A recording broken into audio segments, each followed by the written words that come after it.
right, we're going to go ahead and get started. So welcome everybody in the room and online for day two for RTI Symposium on Community Safety and Policing Research. It was a great day yesterday, great set of discussions and topics, and again, really appreciate everybody participated and was part of those, including all the panelists. So for folks that weren't here yesterday, my name is Kevin Strom. I'm with the Justice Practice Area here at RTI. I direct the Center for Public Safety and Resilience. And this is our 8th year of holding this type of forum. And we're really excited about how it's been able to contribute both to these topics and these areas of research, but also to North Carolina and to the country at large. So we have a great set of topics today, and really looking forward to having an open space to talk through those, to learn, and to talk about what comes next. So starting off, we're going to have Dr. John Zibel, who's one of the leading experts on drug trends and drug research. John was formerly an epidemiologist with CDC, and he has done deep research across the country, including in the state of Ohio. And then following John's opening session, and we're going to leave some time for Q&A there, we're going to have a session on harm reduction strategies to promote public safety, and that'll be focused on the LEAD evaluation of the LEAD program. And we're pleased to have a set of researchers from Duke and other groups, including the Hickory Police Department, as part of that. And Melissa Larson from RTI will be facilitating that panel. Lunch will be provided again today. We changed up lunch a little bit. Brian Agard made some executive decisions, but we do have lunch outside. I think that'll be, and everybody should please take part in that. In the afternoon, we have our first session of the afternoon is focused on RTI's work on human trafficking. And we'll have Kelly Barrick and Rebecca Pfeiffer leading that panel, two RTI researchers. And that's focused on better understanding methods and processes for gauging the scope and scale of sex trafficking. I also want to mention that some of the people participating in this panel and the last panel of the day are individuals with lived experiences that have participated both in the research process, but also now that are part of the programming in some cases of how to address these issues, which is extremely important when we think about how we evolve and thinking about addressing these really complex crimes, and also how we think about incorporating a more diverse perspective in the research process. Finally, the last session of the day will be focused on our project that you saw a little bit about in the video that I showed yesterday on the Cohort for Cities project. So this idea of alternative responses to 911. So that will be featuring some of the work that came out of working with the jurisdictions in North and South Carolina. Elise Kratzer will be leading that, and we have participants from the Raleigh Police Department, from Greensboro and Durham, who are all part of that Cohort of Cities project, along with 4 other jurisdictions in North and South Carolina.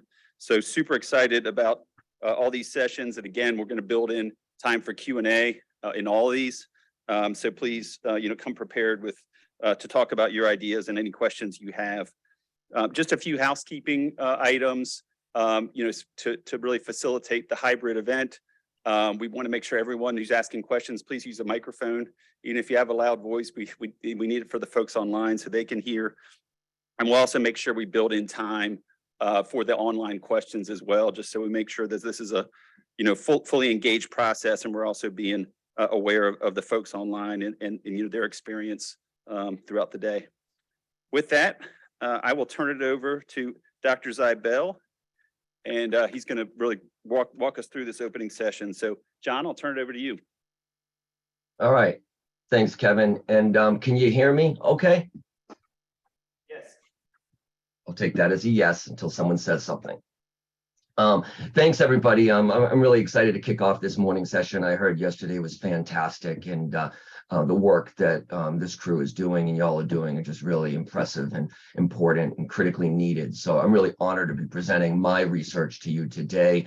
I was asked to present on the focus of my research, which is really tracking changes in the illicit drug supply and how changes in the illicit drug supply translate to changes in people's drug use behavior, drug-related risk, and drug-related harm. Really, the relationship between supply and consumption. Often we talk a lot about consumption, but we don't really deal with the drug supply and public health. And that's been my entry point really since the CDC, but since leaving. I'm a senior scientist. I'm a behavioral scientist in the Center for Behavioral Health Epi Implementation and Evaluation Research at RTI. I'm based in Atlanta, Georgia. This is great too that you guys are doing a lot of stuff in North Carolina, because my big research sites are in Western North Carolina, and we have one site in Hickory. So it's really nice to hear the Hickory Police Department's involved in this as well. Also Gastonia and Lincoln, Lincolnton and Morganton and all this kind of surrounding southern Piedmont counties. That's been the bulk of my work, and I've really focused on the South and Appalachia. And that really started at CDC, because that's where the bulk and the origin of the prescription opioid crisis really started, that in Ohio. So thanks so much for having me. So, you know, I'm going to say some stuff that you already know, but I really just wanted to go over the kind of 3 waves of the epidemic here, so we're just kind of all on the same page. And if you this figure, you got the years on the X, and you got kind of the Z axis here with the different drugs and mortality numbers, numerical deaths per year. And if you look at this line right here, and I'm really great that we can see my cursor. If you look at this line, this is the start of it all. This is the prescription opioid involved mortality line right here. And we know, you know, this is an iatrogenic crisis from the very beginning. It started with prescribing and legal prescribing, and then diversion of prescriptions. And so that was pretty constant since, I would say, 1999, but we track it since 1996 with the birth of OxyContin, long-acting oxycodone. But as you can see, the line goes, you know, it takes a dip around 2011 and 12 and then continues. And in the beginning of 2016, it's still going. And the slide I'm going to show you next continues from the 2015 era. So that's really the first wave. Now, if you look here around 2008 to 2010 at CDC, the kind of MMWR was, you know, identified 2008 to 2010, where really heroin supply started to increase dramatically, as did use and related harm like overdose. And as you can see, right at 2008, this is the second mortality wave here, which heroin takes off. And for the first time since 1999, heroin deaths surpassed prescription opioid deaths. Now remember, these are mutually exclusive. You can die from heroin and have prescription opioids on your talks. But the number of deaths where heroin was the primary cause surpassed prescription opioids. That was a really big deal at the time. And I remember I was at CDC there, and we were all like, whoa, this thing is changing before our eyes. And then it wasn't done yet. And in 2013, this is the third wave, and this is the fentanyl wave. This wave here with fentanyl is really all prescription fentanyl, Duragesic patches, the sprays, the sublingual tablets. And it's not until 2013 where really the illicit supply takes off. First in Ohio is ground zero, Pennsylvania, Massachusetts, and kind of the Northeast. And then deaths skyrocket. And in 2015, 2016, fentanyl surpasses both heroin and prescription opioids as the kind of main driver of overdose mortality. So important to understand those 3 waves. And then you have cocaine and methamphetamine here, which you can see started to kind of really increase, and they continue to increase, and they continue to increase to this day. And that we have described as the 4th wave, because we're seeing an increased methamphetamine and cocaine appearing on opioid overdose deaths. And so we know there's an interaction between illicit stimulants and illicit opioids. And that combination we've been referring to as the 4th wave. Another characteristic of the 4th wave is our novel psychoactive substances that I'm going to get to, and that forms a kind of bulk of the middle of the presentation.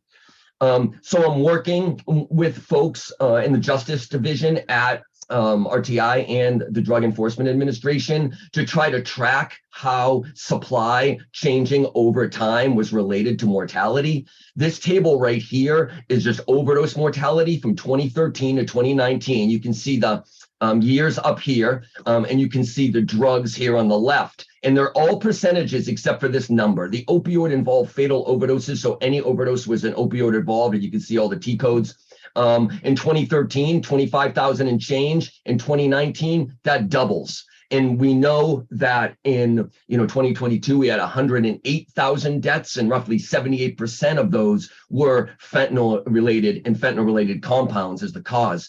So this is exponentially moving in that direction, but you can see that it doubles here. And I just want to kind of break it down by drug, because my thesis here is that the changing mortality, we often read mortality as the measure of the drugs people are using and the amount of drugs in a community. So the amount of prescription opioid deaths kind of was a proxy for the amount of prescription opioids that were on the market, on the street, being used in causing morbidity and mortality. And so how do the mortality trends give us insight into the drugs people are using in drug-related harm? And I'm going to make an argument today that for a bunch of reasons, they're very good at looking backwards in time, retrospectively what happened, but looking forwards and trying to forecast mortality and try to pinpoint emerging drugs, several of which I'm going to talk about today. It's not good at that. It's difficult to use as a sentinel surveillance system. But let's go back in time for a minute, because I want to show you these trends and how they're related. And so if you look at all the deaths that had heroin on the toxicology in 2013, which was really kind of right after that 2008 to 2010 increase, you had 33%. Of all opioid overdose deaths involving heroin. And in 2019, that reduced to 28. So as I showed you in the previous slide, it was going up, but then it starts to turn.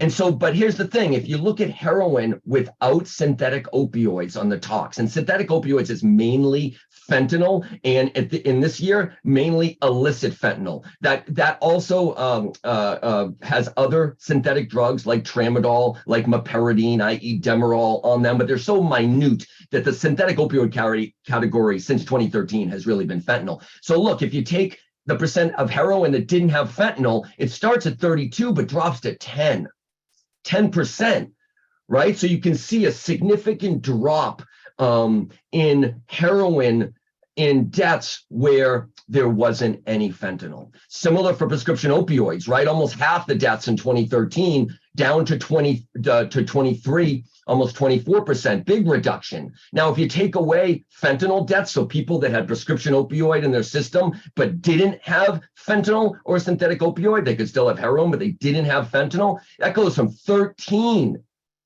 to 3.5.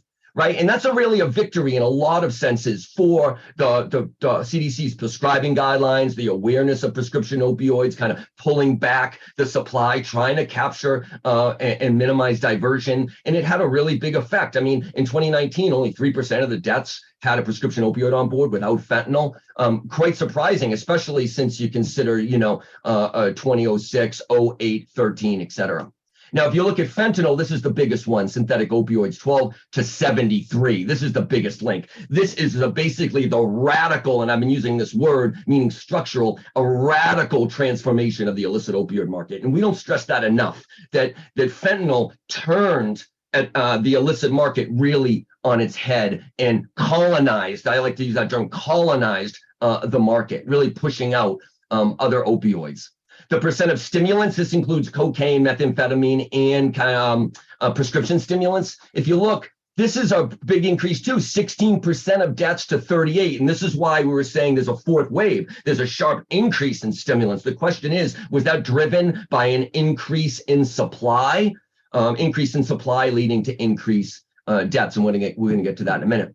Now, if you separate stimulants and you look at cocaine, 11% of deaths to 24%, right? A little more than double. But if you take away fentanyl, you're talking 10% to 3%, right? Really low percentage of deaths that have cocaine without fentanyl. Most of the cocaine deaths have fentanyl on board, people using them together as a quote unquote speedball, if you will. Now, psychostimulants, CDC uses this term because it includes prescription stimulants and methamphetamine and illicits in one category, so it can get kind of blurry and fuzzy. But if you look at 5% in 2013 to more than triple, 17% in 2019, and this continues to go up in the preceding years.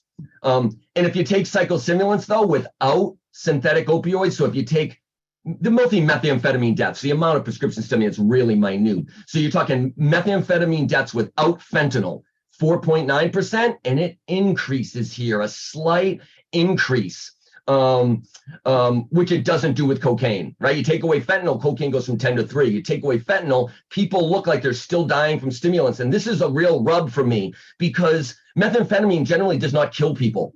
Even in the 90s, during our big crisis that was actually linked to the Patriot Act, all that legislation, if folks remember, and methamphetamine is the most dangerous drug in America. That was the narrative with the Bush administration. We still didn't have a mortality crisis, right? It was addiction, social decay, mental health, but people weren't dying. We didn't have a mortality crisis. When you talk to people that use meth, they never see any methamphetamine overdoses. I've asked people all the time, do you see these? Not really. Once in a while, someone will have some heart issues. When you look at the mortality data, the deaths from stimulants and methamphetamine are really in the older population, people that are 60 and 70, even late 50s, and that is an age-related thing and a heart-related thing as you get older as well. So this is a real interesting dynamic here. And you look at benzodiazepines from 23 to 16, and when you remove fentanyl from that, you go from 20 to 6. So you have these patterns of death. And the thing that I've always tried to figure out is how are those patterns of mortality related to changes in the supply? Because if we can figure that out retrospectively, then we can possibly go prospectively and try to forecast things to reduce mortality rather than understanding it. But we have to go back first and see if the association between the trend in mortality is related to the trend in supply. If we can establish that, then we can fill the basis for going prospectively. All right, so this table are drugs seized by law enforcement during arrests and uploaded into the National Laboratory Information System run by the Drug Enforcement Administration. This is kind of a repository where state and local law enforcement agencies will upload information into this system. It's not mandatory. Not all law enforcement does it, but a big percentage do. And, as y'all know, it's really hard to get drug information, state, local. I mean, it's an illegal activity. People are hidden. We don't have national surveys per se that can really get at the drugs that are out there. And we don't have a national system really to get crime-related data of drugs seized. Now, the crime labs at the state level have that, and at the local level, and I worked with the state of Ohio and got crime lab data and started doing this work at the state level. We published several manuscripts showing the relationship between supply and mortality. And this paper here, in collaboration with the DEA, is building off that work. So I am using law enforcement drug cases as a proxy for supply. Now, this is really important thing to understand, that when there is an increase, a sharp increase over time in the seizure of, let's say, fentanyl, I'm using that as a proxy that there's a major increase in the supply of fentanyl, right? Because it's really hard to capture drugs in the world. And so how do we do that? I'm going to use law enforcement drug seizure data as a proxy for those changes. And so if you look here, years here, 2014 to 2019, drugs on the left-hand side, just like in the previous table. And in 2014, and these are all law enforcement cases of opioid stimulants and benzos. And you got 562,000 and change in 2014, and that goes up to 670 and change in 2019. And when you break it down by drug, you'll see very similar patterns to the mortality that I was just mentioning. Now, if you look at all opioids, that includes heroin, prescription opioids, and fentanyl-related compounds, about 203,000 and change down to 182. So a kind of reduction over time in the amount of all opioids seized. Now, when you look at the individual opioids, what you see is that over time, that changing nature of the market. Now, the reasons why law enforcement will seize drugs are overdetermined by a whole bunch of reasons. There's no consistency in it. So we can't use drug seizures as a standard line that never changes that we can control in statistical analyses. And so there are ups and downs of that. And so that complicates looking at it as a proxy for the supply. But what we've seen over time is it's really, really close. And so we know that the supply of prescription opioids significantly reduced. And this is one of the reasons we believe that mortality was also reducing. You take drugs out of society, people can't use them, they're dying less. And so this is the transition of heroin right here, 127,000 in 2014, down to 100,000 in 2019, right? So less seizures, but we also know that the supply was also reducing quite precipitously. Prescription opioids, similar, 77,184 seizures in 2014 involving a prescription opioid, down to 42,941 in 2019. Is that because law enforcement didn't care about prescription opioids anymore and they decided not to arrest people, not to seize them? No, it's that there's a lack of those drugs in the supply chain, and that is translating to a lack of seizures. Now, if you look at fentanyl and fentanyl-related compounds, we used to call this at CDC illicitly manufactured fentanyls, and that included all the fentanyls, acetyl, furanol. DEA does it by fentanyl and fentanyl-related compounds because it also includes the precursor chemicals, the ANPP, the 4-NPP.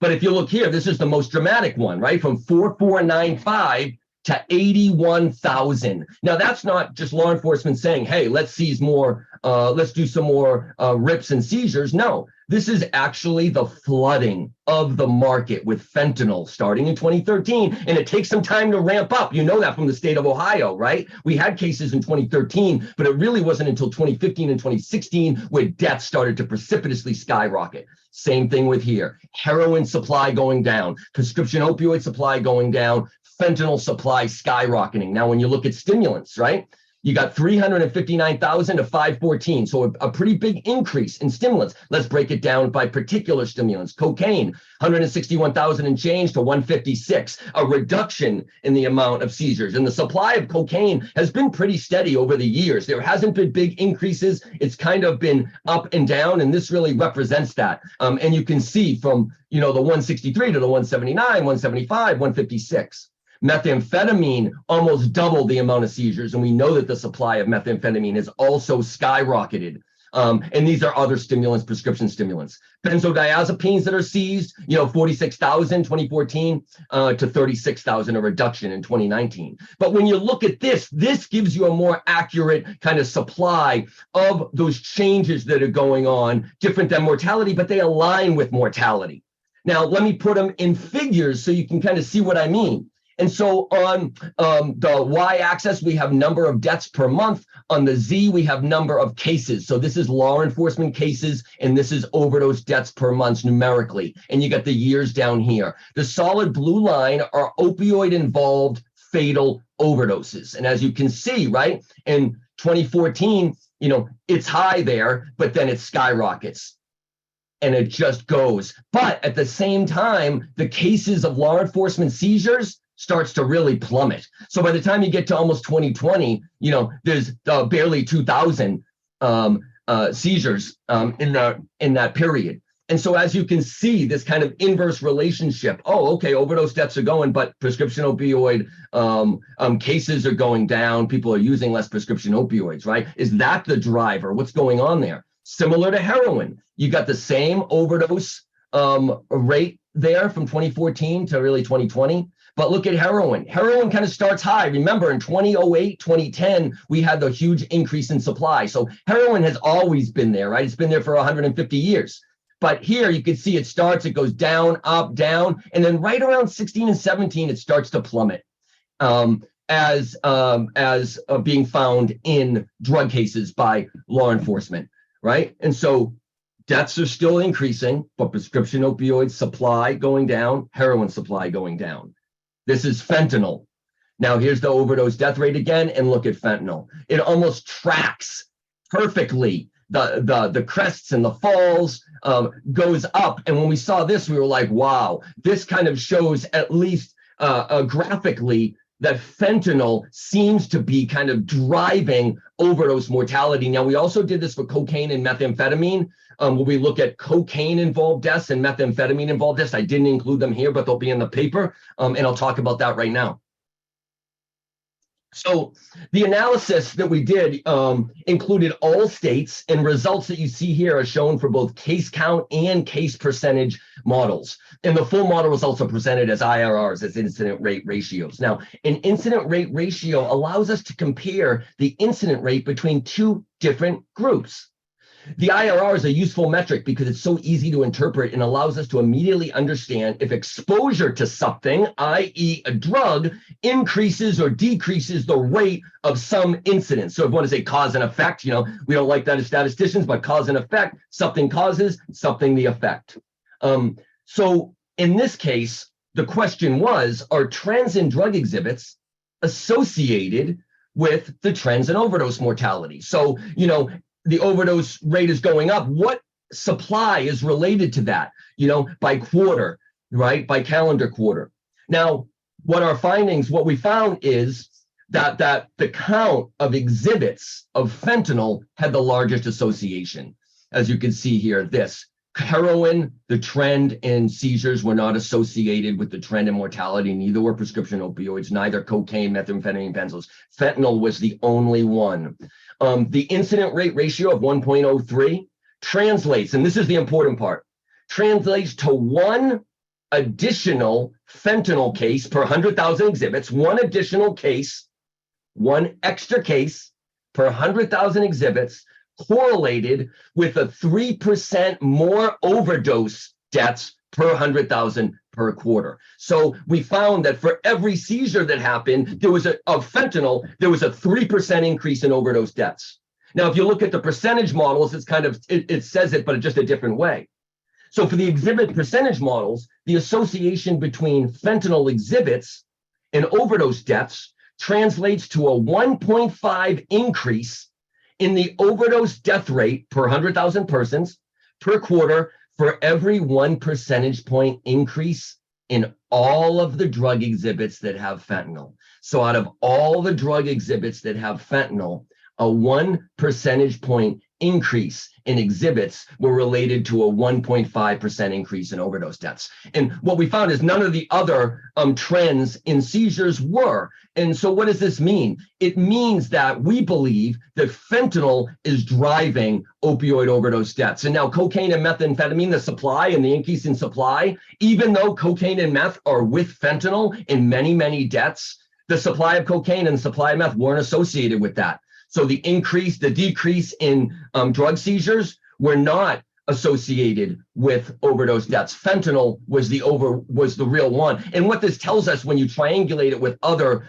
literature is that if you took fentanyl out of the equation right now, our overdose crisis would be so reduced. And I would even argue, we would have a crisis, but we're talking, in the low thousands and not the fentanyl-driven overdoses that are responsible for 78% of all overdose deaths. Okay, so that is kind of the standard drugs that we're used to, right? Heroin, fentanyl, meth, cocaine, benzos, prescription opioids, prescription stimulants, right? We understand that. Fentanyl initially was a contaminant, was an adulterant of the heroin supply, right, in the very beginning. And then it colonized the market. And as you see, fentanyl took over, where right now, east of the Mississippi River, it's nearly impossible to find heroin. It's impossible to find heroin. And if you do, it almost always has fentanyl in it. So fentanyl has colonized the entire market, where it's nearly impossible to find prescription opioids anymore. There's where I am in North Carolina, there's no illicit market for opioids. You need to know somebody with a prescription, and then you befriend them, and then you can get something at the first of every month when they get those, but there's no market. Very difficult to find heroin as well. But what we're seeing is a reconfiguration of the market. And this again goes back to the notion that we have to understand supply and to understand consumption and health outcomes. And what we're seeing now, and what I've been saying for a while, is I think we're moving away from our opioid crisis per se, and I think we have a synthetic drug crisis. Most of the drugs on the market right now are synthetics, including a sharp increase in novel psychoactive substances. Really important change happening right now. And there's a number of drugs that are really, really important to identify. One that's not as prevalent are what we're referring to as nitazines. There's an iso and an ito, and these are weak kind of mu receptor opioids, but they're benzimazidole opioids. And so they're slightly different from the kind of full agonist opioids that we know. They're also not approved for medical use. And what we think and what DEA thinks is they're really being sourced by China and maybe some other international players being sent to Mexico, to the United States, and getting in that way. But, the nitazines are really important. Just, we don't have a lot of the mechanism of action. We don't have a lot of the research to even understand how the contraindications or even their interactions in the body. Now, the other thing that's happening too is illicit benzos. Now, I've been kind of raising the flag that I think we were gonna have an illicit benzo epidemic similar to the UK. So the UK's overdose epidemic is not fentanyl. They do not have fentanyl there. Their heroin comes from the Golden Crescent rather than where we're getting our stuff from Central and South America. And what their problem is they have the illicit benzos and benzos that are being mixed with the heroin. It's kind of their fentanyl or benzodiazepines. And that combination between really strong benzos and really strong heroin and injecting it is really causing the overdose crisis. And I've been kind of raising the flag, working with DEA to say, hey, are we going to see these? And we haven't seen them until now. We're seeing slow increases in illicitly manufactured benzodiazepines working their way into the illicit drug market in the US, and not necessarily mixed with fentanyl or heroin, but as pill form. And I'm going to talk about that in a minute. Now, the one that I really want to focus on, and people already know, and it's probably already been talked about, is the rise of xylazine, an alpha-2 androgenic agonist.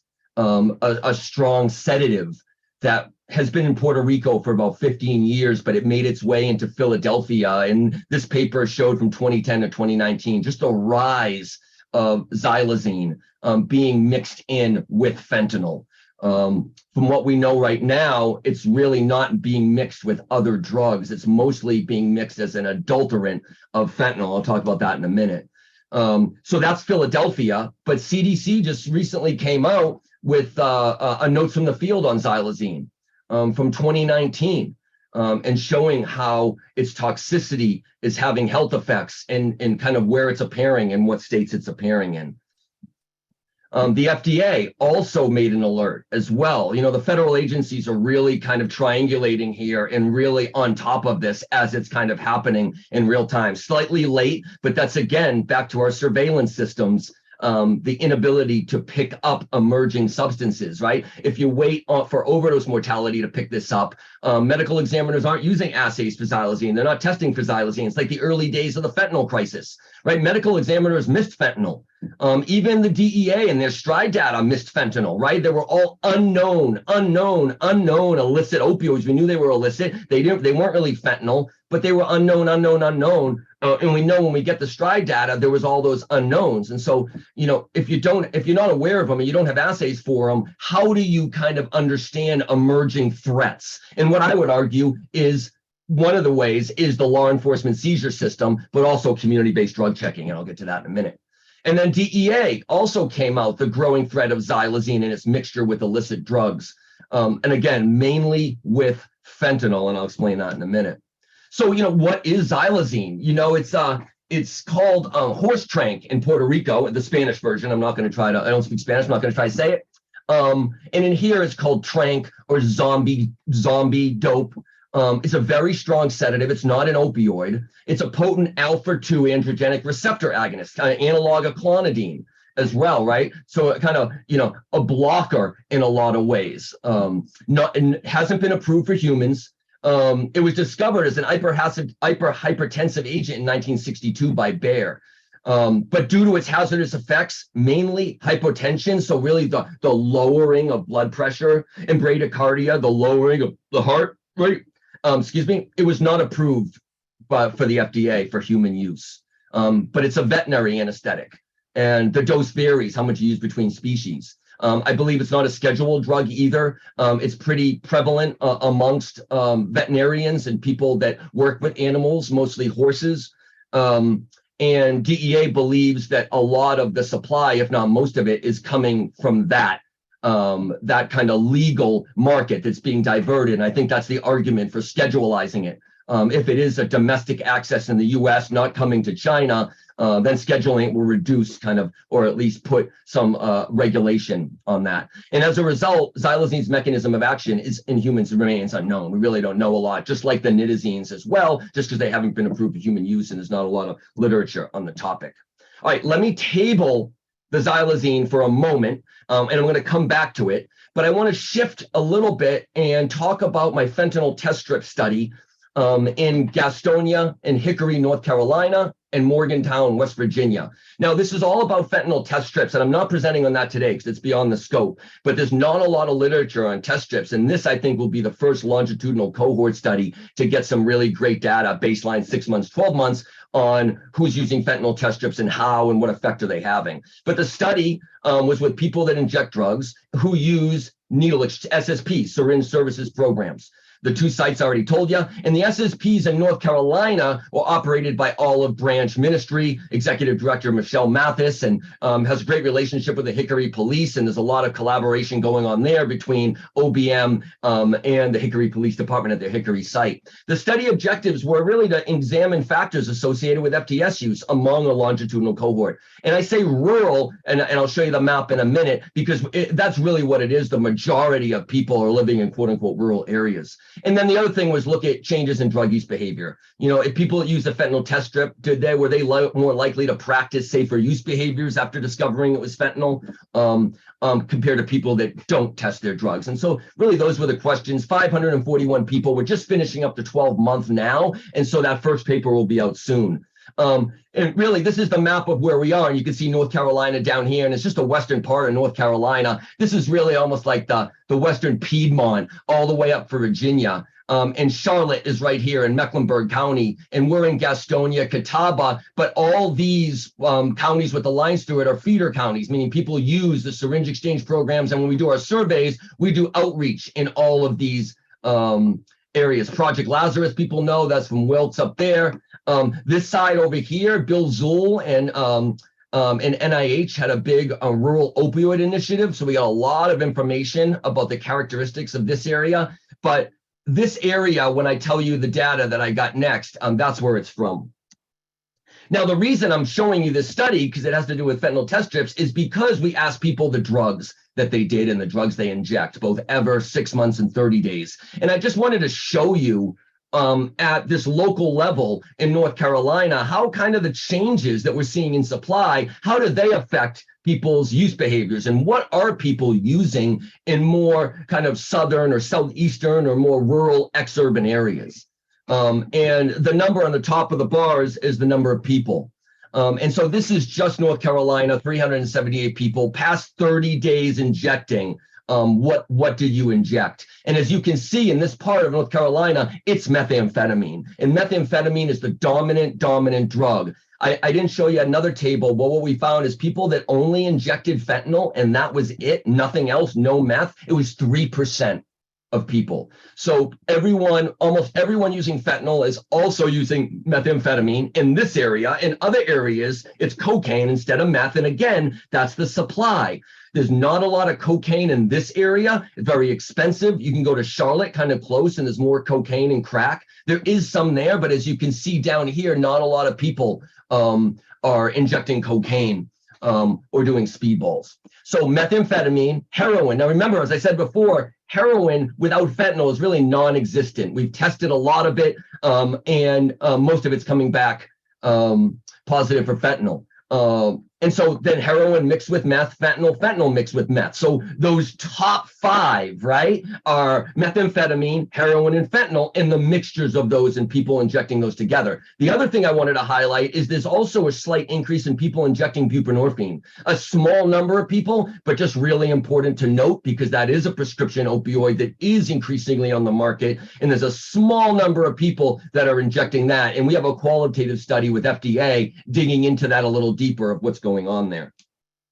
Now, we also did a qualitative study, and I was really interested in how changes in the market affected your engagement with the drug supply, but also the type of drugs you did and the combinations you were doing and the route of administration. Meaning, how does changes in supply, again, to my original thesis, impact, influence changes in behavior, and in turn, changes in risk and drug-related harm.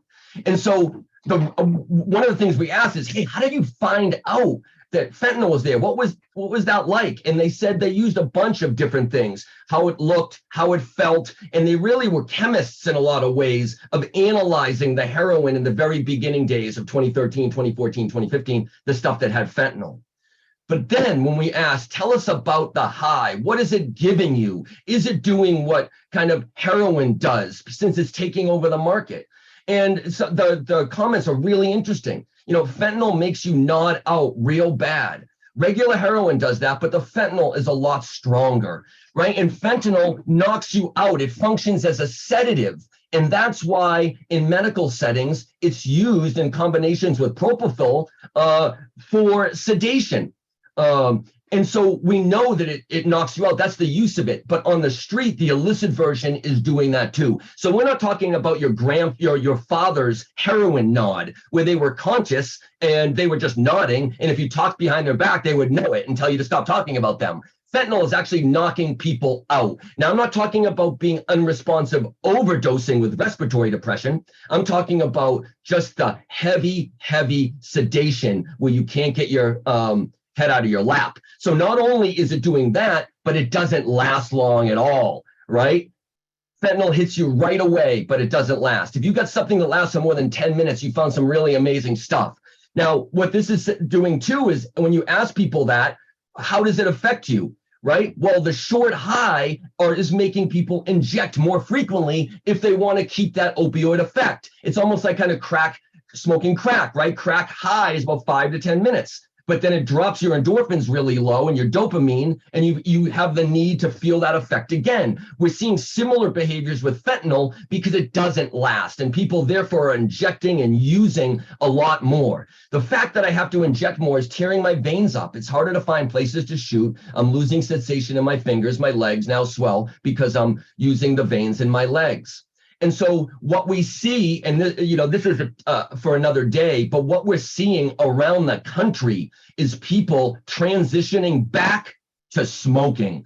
People that have always injected their opioids, prescriptions, heroin, and fentanyl that are saying, listen, the high is not that good. I don't really like it. I want energy. I don't want to have my head in my lap. I have to use this all the time. It's tearing my veins up. I'm going to switch to smoking. And we have a qualitative paper coming out where we describe how the high is different and the harms related. And what does it mean if you have, let's say, 1 million people that are switching to smoking? We know that 95% of all drug-related harm, not addiction and mental health, but health outcomes, HIV, hepatitis, skin and soft tissue infections, endocarditis, osteomyelitis, right? MRSA, all of it is all circled around injecting.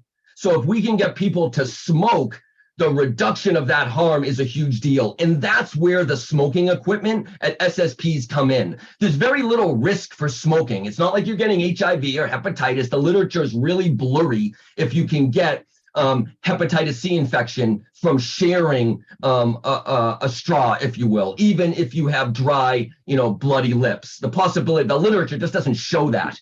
And so the point of offering smoking equipment at syringe services programs is that when people are ready and you can offer them smoking equipment, you can get them to move to smoking. And we're seeing that in parts of North Carolina. There's a couple of papers coming out showing it around the country. I think this is a behavioral thing that has a lot of promise, I think, for those of us in the infectious disease world, where see injecting as the cause of most harm. Now, here's the other one that's really important, is that when we were asking people, hey, you're using a lot of stimulants. Why is that? What is it? Is it an increase in access to methamphetamine in this area? And mostly everybody said the same, that the sedation of fentanyl is so great. They can't function, they can't work, they can't drive a car, right? Because it's like narcolepsy, people describe it, like you're just falling asleep from the high of the drug, that people are using methamphetamine just to stay awake. They're using it throughout the day to stay awake. We have a real big increase in homeless people. Out of the 541 people that we surveyed in West Virginia and North Carolina, 53% were unhoused, a huge number. I haven't seen that number in my 20 years of doing research on these issues. And so a lot of homelessness, people using it because they don't want to fall asleep. They'll get their stuff stolen. Stuff can happen on the street when you're sleeping. And so what I believe, what the research is showing, is that the increase in fentanyl deaths that have methamphetamine, the reason for using that is the fentanyl. Where heroin, you didn't need all that. People still use speedballs and they did coke, but you didn't have the need. You didn't have everyone using fentanyl and meth. And people tell me that if you use fentanyl without meth, you can't even function. There's no way. As this person says, these days, the meth I do to counteract the sedation of fentanyl. And so just some interesting points here, right? Kind of injecting and how the supply and the change in the supply affects behavior. And so I just wanted to show some pictures of the drugs here from this area in North Carolina. Remember I said, you know, there's very little heroin that doesn't have fentanyl. Olive Branch Ministry in Hickory and Gastonia, North Carolina, partnered with the UNC Chapel Hill and NAB Dasgupta and the Street Drug Analysis Lab. It's a community-based gas chromatography mass spec lab that had a pilot study that had 13 sites in North Carolina that would send samples of drugs in to be tested. They have kits that they hand out where us researchers don't have to touch anything. We give the kits. There's a little vial of liquid in there. I forget the name of the chemical that neutralizes the drug. You can't use it. It causes no harm. You can pour it on your skin. Nothing happens. And that's the liquid that they test. We give people kits. They go fill them up themselves. They bring them back. We wash them down. We put them. We send them in. And I'm going to show you some findings from that because this is amazing. Remember I said we can use drug seizures retrospectively, but they aren't in real time. By the time a seizure happens, an arrest happens, it sends out to the lab, right, for the court case to get the findings back. And by the time it's uploaded in the system, we're talking a year, 18 months, sometimes 2 years. Even if you're going to speed it up, let's say to 6 months, it's still not timely enough. And so how can community-based checking like UNC, how can that contribute to the understanding of the market for the level of the consumer? And what's interesting here, and I didn't hear about this until 2 years ago, there's a type of heroin that comes what they call unactivated, but it's really grammatically inactivated, where it comes in a powder form. And you blow on it, you get it moist, and it turns into tar. Now, there's no going back that is tar. And we've tested this over and over with fentanyl test strips, and there's fentanyl in all of it. But the tar itself is harder on people's veins. And there's been an increase in skin and soft tissue infections related to tar and related to xylazine that I'm going to talk about in a minute. But this is the heroin on the left, powder on the right, tar. This is fentanyl, and this was from Greensboro. My part of an NIH-funded study was in Greensboro for 3 years. A lot of qualitative work came out of that. And this is that grayish powdered fentanyl. Tested, no heroin in this, straight up fentanyl. This is someone who is smoking fentanyl, and they told me that if you put the fentanyl under a black light, it turns different colors. In fact, people are smoking fentanyl on foil now. There's a big shift to people doing that. And they actually say when they light it, because the thing about heroin in its hydrochloride salt form, it's really difficult to smoke. It kind of burns up quickly, even when you vaporize it under a foil, where you take a foil like that, you put a lighter right under the foil, the heat from the foil vaporizes the powder and it turns into smoke. And then you hold a straw in your mouth as you're doing that, and you're chasing the smoke, and that's hence chasing the dragon. What people are telling me is that when you light it, different fentanyls change different colors. Carfentanil, everyone confirmed it turns blue. And so they're always looking for the blue. And sometimes they'll light it in foil just to see it turn so they know what it is. This was another one. They knew it was the regular fentanyl because it always turns green under the black light. Just wanted to show that because, again, a lot of the safe and risk reduction strategies that we now use, needle exchange, naloxone, test strips, they started from harm reduction groups and people who use drugs, not from us scientists, right? We're looking at those and then we test them to see if they actually work. So remember I talked about the illicit benzos. Sure enough, look what we found in Hickory, North Carolina. Clonazepam, they're green. They look like Xanax bars, which in colloquial terms, they're called Xanny bars. They're usually 2 milligrams of aprazolam and they're white. These look like that, but they're green. And on the street, they're called green monsters. And we sent them in to NAB in his lab, and it came back as a designer benzo that's not available here. They think it was either a prescription in Mexico or it came from Mexico. And there was, I think there was 6 milligrams, if I remember, in the drug. And they're so strong that the people that I took this picture with, they didn't even want them. They were trying to get rid of them. She said she lost 2 days taking them. So there's this logic that people that use drugs, especially hard drugs, they just want to be zonked and whacked. And in my last 10 years of interviewing people, no one really wants that. They initially say they used opioids for energy. It gave them something. It gave them a reason to live. It made them feel better. Heroin was a little heavier, but it still did that. With fentanyl, nobody likes it. There's a small group of people that are seeking it, that like it, but you have to seek it these days because if you're physically dependent on fentanyl, everyone tells us that heroin or pills don't touch withdrawal sickness. And so once it colonizes the market and once you're physically dependent on it, you are seeking it. But most of the people I talk to don't even want it. They're trying to get off. And we're seeing a big shift of people moving away. And in a kind of little cynical note, I think that this is really bad for the drug trafficking organizations and cartels. You know, human beings are really good at knowing garbage, and the drug supply right now is garbage, and people know that, and it's driving people away. It's driving people into methamphetamine. It's driving people to leaving injecting a fentanyl and going to smoke it. Can't tell you how many people like, I just want to get off this. It's not doing anything. I don't get high. I just have a habit and I'm getting all these infections. So just really interesting. So this pill, nobody really wants it. There's a small group of folks, you know, that have a lot of trauma. I met a lot of veterans. I met a lot of moms that lost their children. And sometimes they just want to be floored over because whenever they're awake, you know, all those horror things keep coming back. I just read a piece in the Times about Ukrainian soldiers that when they come back, they have a lot of psychiatric breaks and a lot of stuff happens and they're taking medication just so they don't have to deal with that and they can work through it. So there's a certain segment of that likes these high-powered sedative drugs, but the vast majority of them don't. Okay, again, this is High Point, North Carolina, but close enough. So we know that designer benzos are in North Carolina and they're in other places. And I just kind of want to bring the big supply to the local level. And here is fentanyl and xylazine made its way into the heroin supply, into the fentanyl supply in North Carolina. And we're seeing that over and over again. And we're seeing where it is. We're kind of mapping out where the samples are and where they are and trying to kind of design almost like you would do food-based pathogens where you identify poisons and contaminants in the food supply. You try to pinpoint where it is, kind of, you know, the infectious disease stuff we do at CDC, even for Hep A, kind of doing kind of outbreak investigations and tracing back origins, very important. And that's what this community-based drug checking does. But the drug seizures from law enforcement, they're not picking this up in real time as it's emerging. Why? Because they're not looking for it. Right? They might get something strange. They might call it unknown. They might retrospectively go back and test it.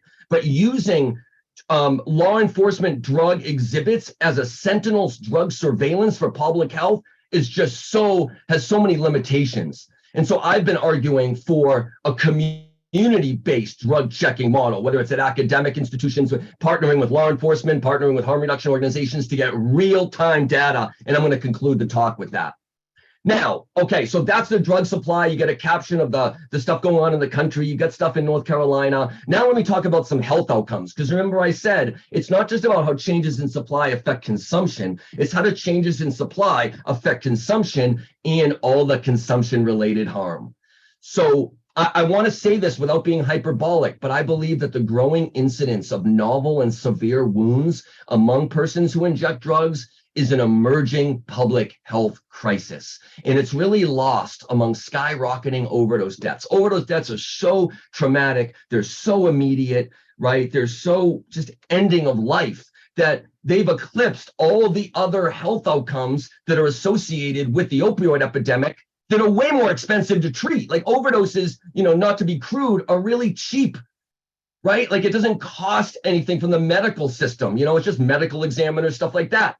But the HIV, very expensive. Hepatitis to treat, very expensive. Endocarditis, like 300 a pop, 300,000, right? Osteomyelitis, amputations, et cetera. So, there's been, in abscesses and bacterial infections have been a concern for people that inject drugs ever since the birth of the hypodermic syringe in the late 1800s. But factors driving these recent increases are very poorly understood. I'm really happy that the Office of National Drug Control Policy, their Evolving and Emerging Drug Threats Committee, recently listed xylazine as an emerging threat. And they have a bunch of criteria where they identify, and this was novel clinical illness.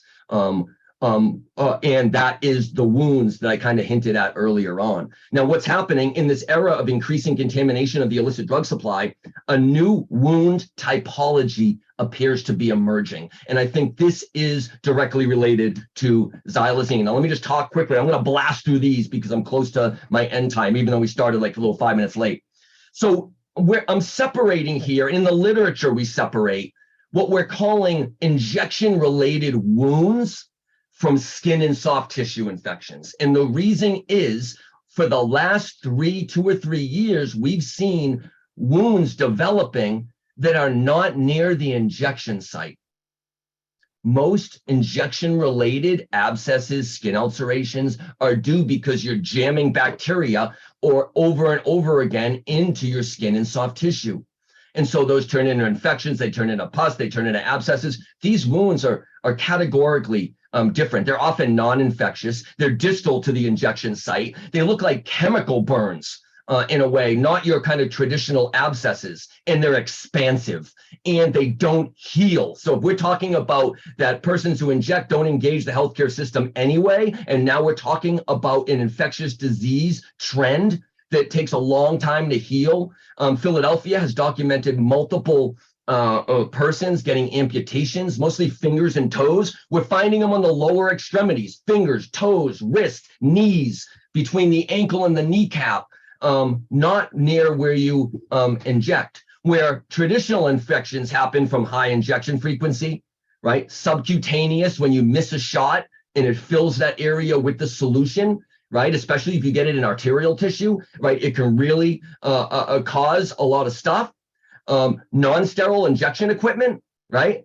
So you're using stuff, repeated using it, your bacteria, or your hands aren't clean, you're homeless, you're dirty, right? Unhygienic environments. Those are the traditional things, behavior and environment, right? Giving people clean syringes and making sure their hygienic environment is safe reduces infections. What we're finding is that's not happening now. That infections are happening even with people that take great care. And that makes us look right to the drug supply and right to xylazine. Now, these are a couple pictures of what I'm talking about here. And they're typologies, right? And they're open to expansive definitions. But if you look here, this is kind of a traditional abscess. It's at the injection site. And you can see the infection. You can see the pus. It's red. It's hot. If that opens up, it'll be a little stinky. It has to be drained. So this is your type 1, your regular. This right here was I call them cutaneous nodules. They're really methamphetamine. Methamphetamine is really doing a job on people's veins. There's a lot of toxic chemicals in there that are creating lots of pain. People grimace in pain when they miss a shot. And what happens is, you can see here, looks like Invasion of the Body Snatchers, but they're just drug solutions under there. Now, sometimes they'll rub these out and nothing will happen, but sometimes they turn infectious, right? So that's the kind of second type. This is the third type, what I'm calling X wounds, for what we think are xylazine wounds, because all the anecdotal and the qualitative research, there hasn't been a lot of research on these, show us that it's people using fentanyl, their drugs are being tested, there's xylazine. This is from my research site. This is one of the participants that we interviewed. And these are also the sites where we already found xylazine in the supply. So I just wrote a big grant to study this on the ground and try to figure out how to get people in to care. with these things because they're so expansive.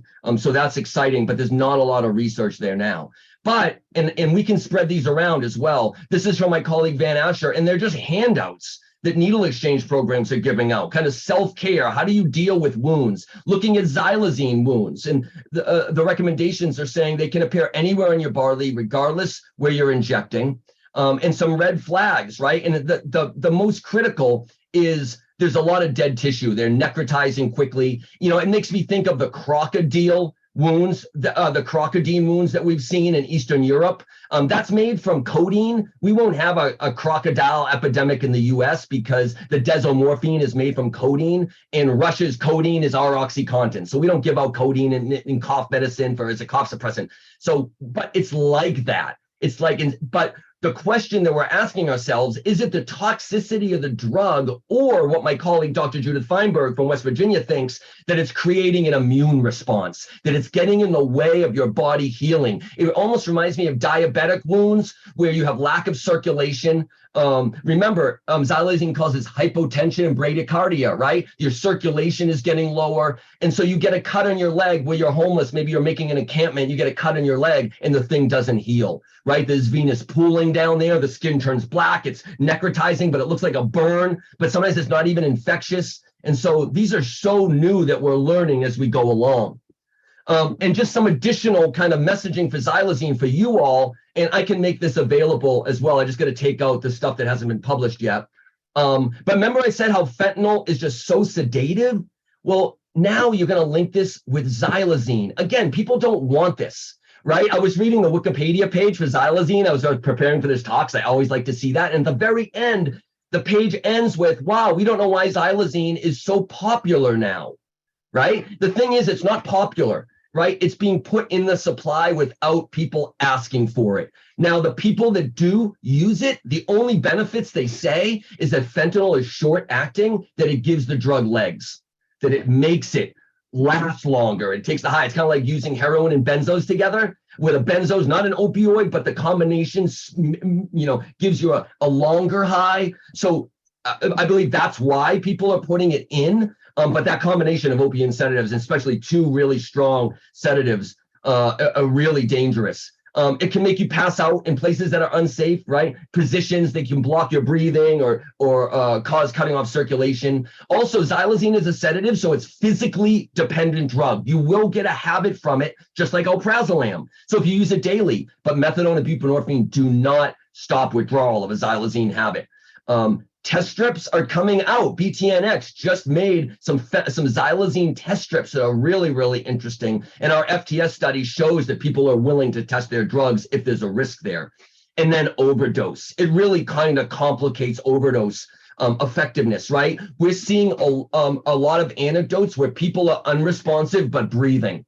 So they're unresponsive, you can't wake them up, but they're not in respiratory depression. And this to me is a classic kind of opioid sedative overdose where you're kind of unconscious, the sedative is flooring you, but you don't have respiratory depression, but you're totally knocked out.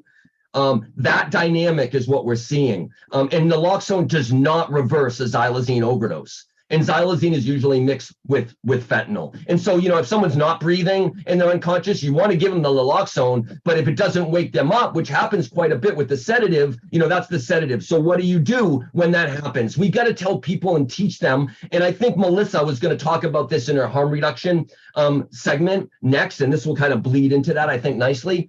But what do you do if it doesn't wake you up? And so, you know, then we go back to the old school days when we didn't have naloxone, putting people in the recovery position, right? So they don't throw up on themselves, being aware, calling 911, stuff like that. So those are also some messaging.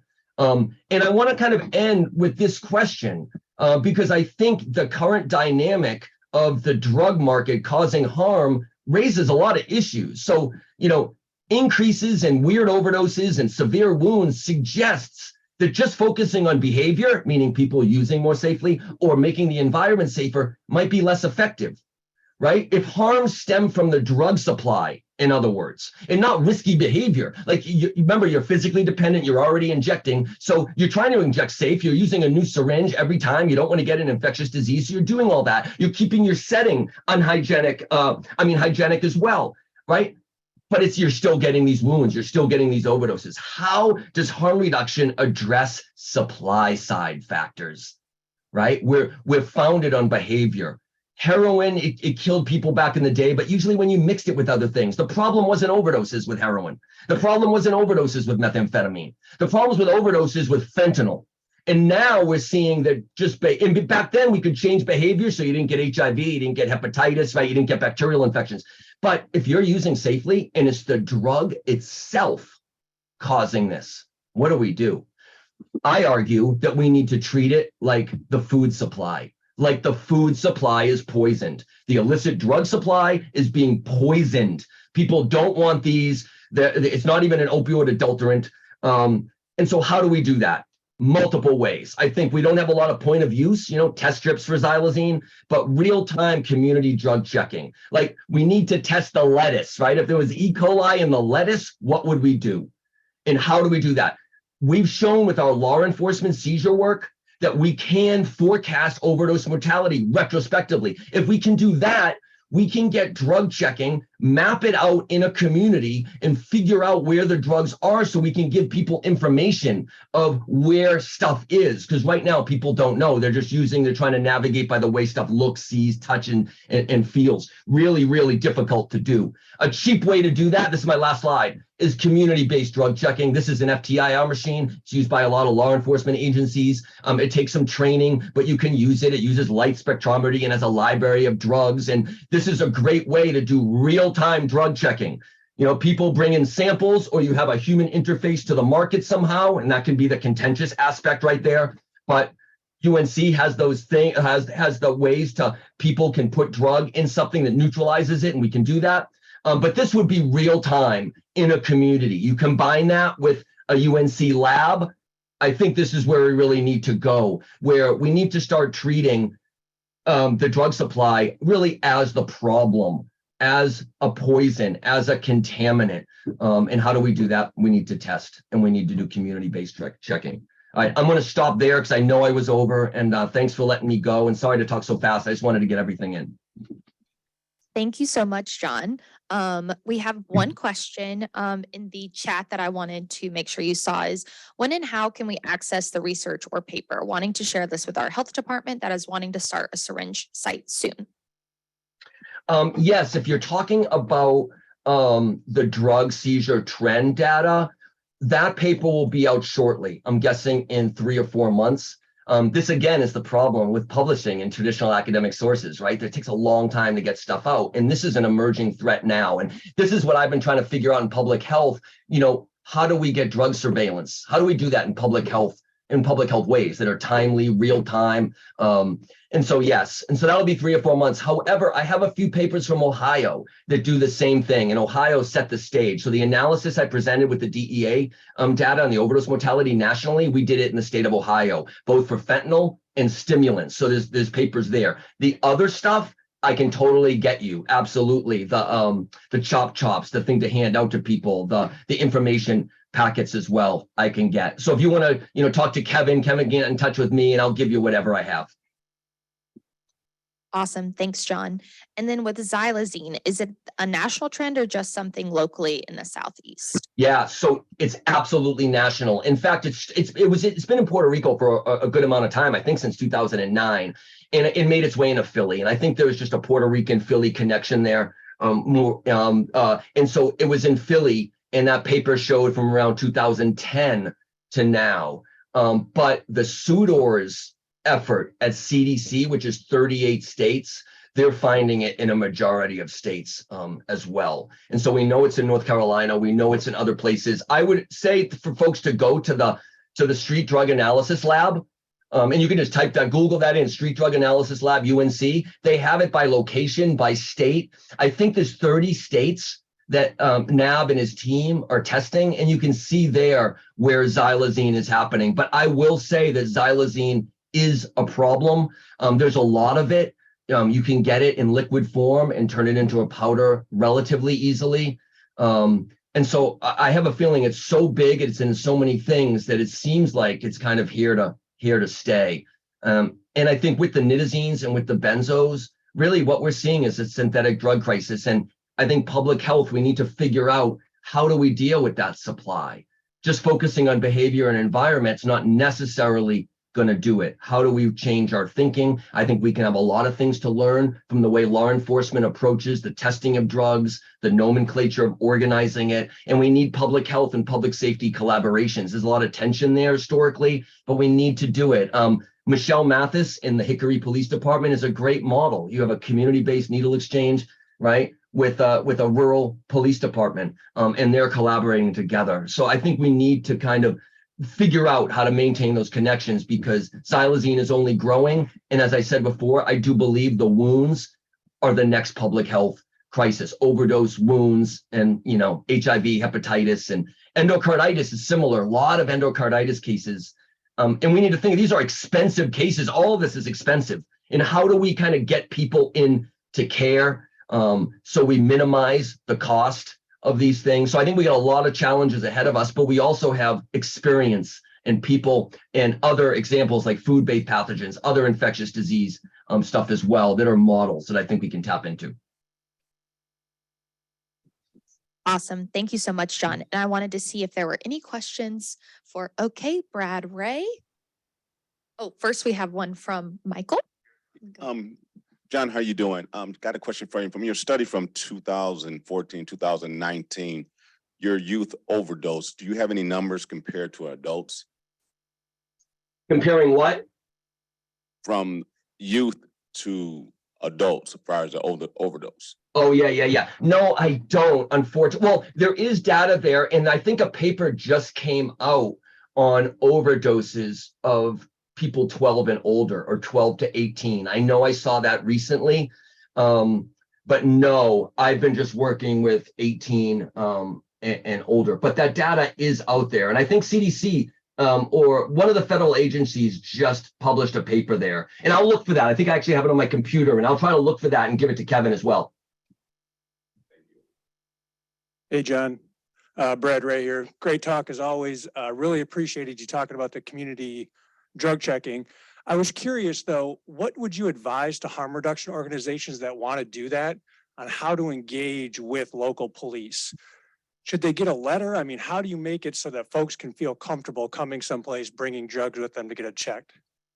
Yeah, that's a great question. And so, what we do, Brad, is we don't have people bring in drug to the syringe services program. The way that the drug analysis lab does it, they have little kits that have gloves, that have directions. We also have little cards in there to tell us what you think it is. What was the name? Where did you get it? Not who, but where did you get it? How much did you pay? What's the slang name? What area did you get it from? And then they can pack it and they give it to us. It's totally safe. And NIH and CDC are both supporting community-based drug checking. So, Brad, I think that human interface with the market is the biggest hurdle to get over. I think Dr. Dasgupta has done a good job trying to deal with that, but that is the way. And I just wrote a grant to do this on a bigger scale. And so, for example, if that grant gets funded, I'm going to meet with both Hickory and Gaston Police Department to get their input on this, to kind of let them know what's going on and its safety and really address their concerns. So again, I think there can be some tension there because it's such a new and different model, but there are really ways to do it safely. The other thing to do, Brad, is to figure out ways to make NIFLS more timely. Right now, NIFLS, the people that submit the data, they don't get funded, they don't get paid to do it. They're doing it on their own volition. Could we expand that system? Because Brad, what would really, I think the question is we need a drug surveillance system in real time for public health. In the same way, we need a surveillance system of the food supply. If there's poison in the food, how do we address it? That's what we need to do. And I think the only way to do that is at the community level. And that is going to take a relationship between public health, public safety. And as you know, all regions are different, right? Some places there's more tension between the police and harm reduction agencies, with some place there isn't. And so I think exploring those conversations, and if people want to have those, I would gladly participate in those conversations. I think some of the law enforcement concerns are real, but I think they can be really ameliorated really quickly because it's such low risk. The way we do it, there's been such low risk, no one's been harmed, and it's really kind of well done, past IRB, all of that. So yeah, I think those are some of the things, and I would love to have more conversations if you want to in the future. Thank John, you this so is much. Rob Bayless. question. I led the DEA office from 2011 to 2017 in Johnson City, Tennessee. So we plowed some of the same ground. But specifically, my question is methamphetamine and cocaine. As you have seen an increase in supply, has that correlated with an increase in purity and then led to a higher mortality? Were you able to look at that?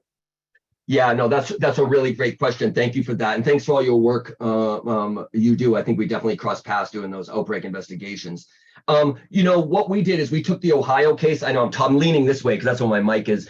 We took the Ohio case and the state level crime lab data, and we looked at that. We looked at whether the increase in cocaine supply had an impact on deaths, and we just didn't find it. When you took fentanyl out of the equation, cocaine deaths just kind of plummeted. But we know cocaine kills more people than meth. It's a faster drug, it's metabolized quicker, it has heart-related issues than methamphetamine. But similar for the methamphetamine, we analyzed the supply, we didn't find any association with that. And if you talk to people, methamphetamine deaths are very rare. You don't really see them a lot. People don't really talk about them. As I said before, I think it's fentanyl's engagement with that whole market that's really driving that, and co-use of either coke or meth to stay up to counter the fentanyl. The last thing I'll say about the purity, what's really interesting is that Sam Quinones in his new book blamed kind of P2P on the growing mental health crisis around methamphetamine. But we've had P2P for many, many years. We had P2P crank, we had P2P back, and we didn't see all the stuff that's going on. Some chemists have theorized that the drug trafficking organizations are using kind of like tartaric acid and really messing with the isomers of the meth. And so there's like a dextro and a leso isomer, and usually it's kind of equal parts. And I think what's happening is that it's all either D-isomer or L-isomer, and it's changing really the molecular nature of methamphetamine. So very strong, very potent, but it doesn't last. It's like burning out people's synapses. When you talk to people that use meth, they're like, it doesn't keep me up like it used to for days, but it's still kind of good. It does the job. I need to use it 3 more times. People talk about sleeping on meth and sleepy meth. But we haven't found really any fentanyl in the meth. So I think what we're seeing is a change in the methamphetamine. And I think that might have a relationship to those deaths. Remember that went from 4.9 in 2014%. When you take away fentanyl, it's still increased to 6.1. Cocaine, you don't see that. So that's interesting. Why is that? I don't have an answer to that now, but I know the meth is changing, but it doesn't seem to be associated with the increase in meth involved deaths. I think that's fentanyl is all the data is pointing to. Thank you. Awesome. Hope that Thank helped. you so much, John. Yes, great presentation.